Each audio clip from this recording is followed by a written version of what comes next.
You didn't even try to come and help me. They wouldn't let me in to talk to you. You could have if you tried. How would that look, Ahsoka? Huh? Forcing my way in would have made you look even more guilty.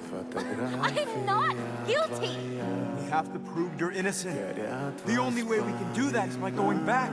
I don't know who to trust. Listen, I would never let anyone hurt you, Ahsoka. Never.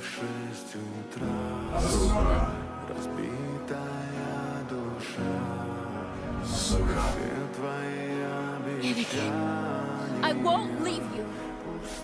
Not this time.